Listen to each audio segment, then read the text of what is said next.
नमस्कार, मैं हूं अश्विनी चौहान। आप देख रहे हैं मां न्यूज़ 7। नागपुर शहर से एक बड़ी खबर सामने आई है, जहां पुलिस ने घरफोड़ चोरी के एक बड़े मामले का सफलतापूर्वक खुलासा किया है।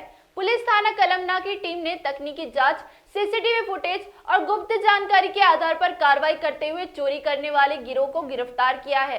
जानकारी के अनुसार आरोपियों ने घर में घुसकर सोने चांदी के आभूषण, नकदी, महंगी घड़ियां, मोबाइल फोन और अन्य कीमती सामान चोरी किया था। पुलिस ने कार्रवाई करते हुए करीब 42 लाख रुपए से अधिक कीमत का माल बरामद किया है, जिसमें बड़ी मात्रा में ज्वेलरी, नकद राशि और इलेक्ट्रॉनिक सामान शामिल है। जांच के दौरान पुलिस ने आरोपियों की गतिविधियों को ट्रैक कर अलग अलग स्थानों पर छापेमारी की और आरोपियों को गिरफ्तार किया। इस मामले में कई आरोपियों की पहचान कर उन्हें हिरासत में लिया गया है और आगे की जांच जारी है। पुलिस आयुक्तालय नागपुर ने इस सफल कार्रवाई के लिए टीम की सराहना की है और नागरिकों से सतर्क रहने की अपील की है। दिनांक 21 जानेवारी 2026 ला आमना मोहम्मद इक्बाल शिक्षक कॉलनी येथे राहणारे आहे. यांच्या घरी घरफोडी झाली होती आणि घरफोडी दरम्यान त्यांच्या घरातील कपाटाचे लॉकर तोडून मोठ्या प्रमाणात सोन्या चांदीचे दागिने, महागडी घड्याळे आणि त्यांचे एक 2 व्हीलर दुचाकी असा एकूण 43 लाख रुपयाचा मुद्देमाल चोरीस गेलेला होता आणि त्यावरून पोलीस स्टेशनला गुन्हा नोंद करण्यात आलेला होता.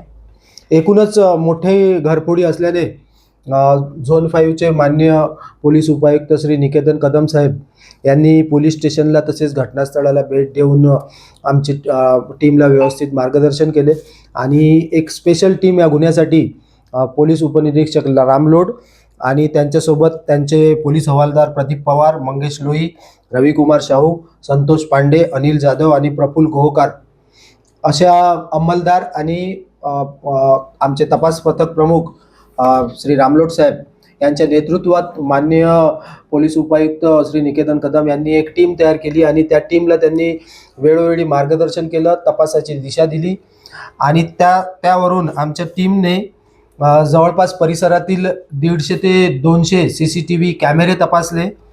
वेगवेगळे जे नंबर मिळत गेले आम्हाला, त्या मोबाईलचे लोकेशन्स, CDR याचे विश्लेषण केले, गुप्त बातमीदारांकडून माहिती मिळवली. तसेच आरोपींचे जे ठाव ठिकाणे आहे ते बिहार आणि UP या राज्यांमध्ये यायला लागलेले होते आणि तिथल्या पोलिसांशी योग्य समन्वय साधून, आंतरराज्यीय समन्वय साधून त्यांनी एक सापळा कारवाई रचली आरोपीच्या लोकेशनवरून आणि साकोली टोल नाक्यावरून आम्ही पहिली अरेस्ट केली.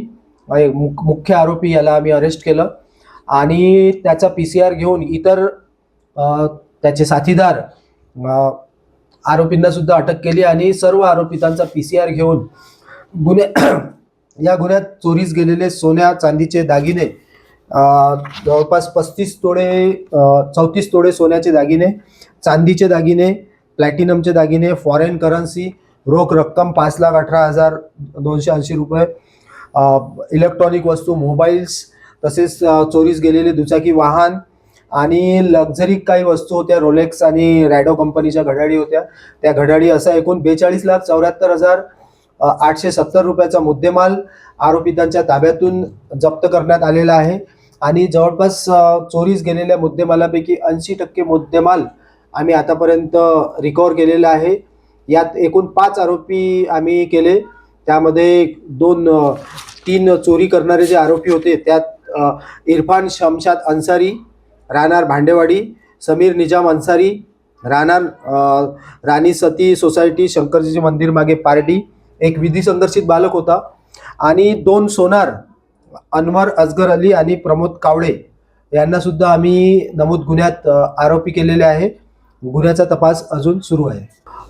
गुन्ह्याच्या तपासादरम्यान एक विधी संघर्षित बालकाबाबत माहिती मिळाली होती, त्याला अगोदर ताब्यात घेण्यात आलं. त्याच्या माहितीवरून इरफान शमशाद अन्सारी आणि समीर अन्सारी या दोघांची नावे निष्पन्न झालेली होती. तसेच CCTV फुटेजवरून सुद्धा या दोघांची नावे निष्पन्न झाली होती.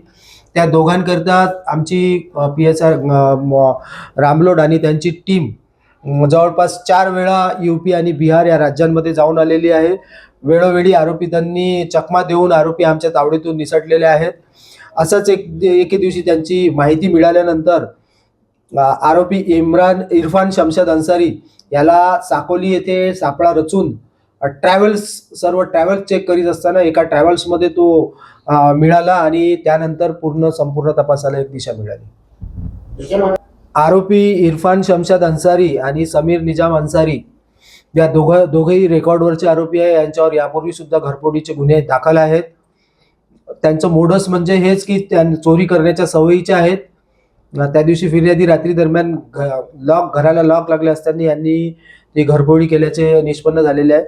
सदरची आरोपी समीर आणि इरफान हे दोघंही रेकॉर्डवरचे गुन्हेगार आहेत. आरोपींची मोडस अशी होती की त्यांच्यासोबत एक विधसंघर्षित बालक असायचा.